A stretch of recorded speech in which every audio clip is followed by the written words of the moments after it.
Hello दोस्तों, हमारे YouTube channel 1 to Z knowledge में आप सभी का स्वागत है। आज मैं आपको बताने जा रही हूँ हमारी न्यू पार्लियामेंट के बारे में, जिसका उद्घाटन श्री नरेंद्र मोदी जी के द्वारा 28 मई 2023 को किया जा चुका है। लेकिन यहाँ सवाल उठता है कि क्या जरूरत थी नया पार्लियामेंट बनाने की? ऐसा क्या हुआ पुरानी पार्लियामेंट बिल्डिंग को जो नई पार्लियामेंट बिल्डिंग बनाने की जरूरत पड़ी?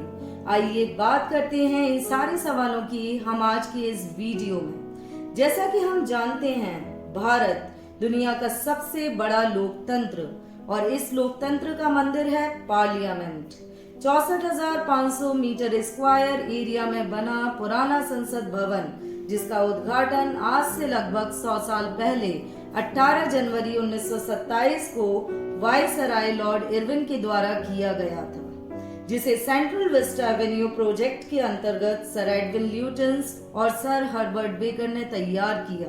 इसे तैयार होने में करीब 6 साल का वक्त और 83 लाख का खर्चा आया।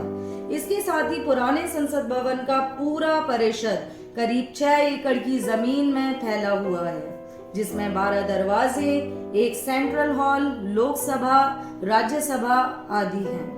पुरानी पार्लियामेंट की लोकसभा में 550 जबकि राज्यसभा में 250 सीटें हैं। पुरानी पार्लियामेंट की शेप सर्कुलर है, जिसमें 144 पिलर हैं। ये ठीक मुरैना मध्य प्रदेश के 64 युगनी टेम्पल की तरह दिखता है। पुराने पार्लियामेंट में इतना सब होने के बाद भी क्या हमें जरूरत थी नए पार्लियामेंट की?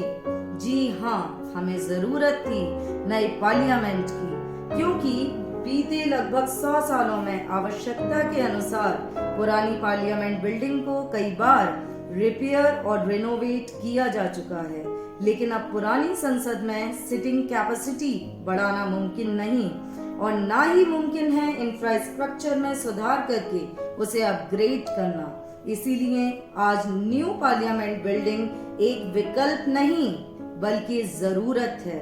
एक भारत श्रेष्ठ भारत की भावना को संजोए 47,500 मीटर स्क्वायर एरिया में फैला न्यू पार्लियामेंट बिल्डिंग हमारे देश की सेवा के लिए समर्पित है, जिसे सेंट्रल विस्टा रीडेवलपमेंट प्रोजेक्ट के अंतर्गत आर्किटेक्ट विमल पटेल ने तैयार किया।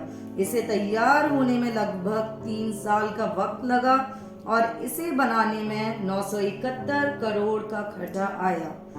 न्यू पार्लियामेंट बिल्डिंग का ट्रायंगुलर शेप वेरियस रिलीजन्स में ट्रायंगल की एक सैक्रेड ज्योमेट्री होने को दर्शाता है, जबकि इसके इंटीरियर में 3 नेशनल सिंबल्स मेन थीम के रूप में हैं, जैसे लोटस, पीकॉक और बैनियन ट्री।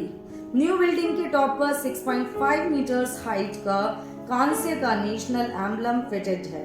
इस 4 फ्लोर बिल्डिंग के 3 मेजर सेक्शंस हैं। इन तीनों मेजर सेक्शंस पर गेट्स लोकेटेड हैं, जिन्हें ज्ञान द्वार, शक्ति द्वार और कर्म द्वार का नाम दिया गया है। सबसे बड़े सेक्शन में लोकसभा, जो पीकॉक थीम पर बेस्ड है, 888 सीट्स की कैपेसिटी के साथ 384 सीट्स की कैपेसिटी वाली राज्यसभा, जिसे लोटस थीम पर डिजाइन किया गया है, और इन तीनों सेक्शंस के बीच में है कॉन्स्टिट्यूशन हॉल। इसी के साथ न्यू पार्लियामेंट में टीक वुड, जो कि नागपुर महाराष्ट्र से लिया गया है, रेड और व्हाइट स्टोन जो राजस्थान के सरमथुरा से लिया गया है, वहीं से जहां रेड फोर्ट और हुमायूं टॉम के लिए सैंडस्टोन लिया गया था। कालीन वर्क जो यूपी से लिया गया है, बैम्बू वुड फ्लोरिंग वर्क जो त्रिपुरा से लिया गया है, और रेड ग्रेनाइट जो कि अजमेर से लिया गया है। ये सब हमारे देश की सांस्कृतिक विविधता को दर्शाता है और इस प्रकार एक भारत श्रेष्ठ भारत न्यू पार्लियामेंट बिल्डिंग के कण-कण में नजर आता है। इसी के साथ न्यू पार्लियामेंट बिल्डिंग भूकंप रोधी सिस्टम, Z और Z+ सिक्योरिटी आदि से लैस है। इतना ही नहीं, न्यू पार्लियामेंट बिल्डिंग में प्रधानमंत्री श्री नरेंद्र मोदी जी ने सेंगोल स्थापित किया है, जिसे सबसे पहले प्रथम प्रधानमंत्री पंडित जवाहरलाल नेहरू जी को लॉर्ड माउंटबेटन द्वारा दिया गया था। प्रधानमंत्री जी ने ये भी कहा है कि जिस तरह आजादी के बाद पुराने संसद भवन ने देश को दिशा दी, उसी तरह न्यू पार्लियामेंट आत्मनिर्भर भारत बनने का गवाह होगा। आज के लिए बस इतना ही, मिलते हैं नेक्स्ट वीडियो में। तब तक के लिए हमारे चैनल को लाइक, शेयर और सब्सक्राइब ज़रूर करें और बेल आइकन पर प्रेस करना बिल्कुल भी ना भूलें।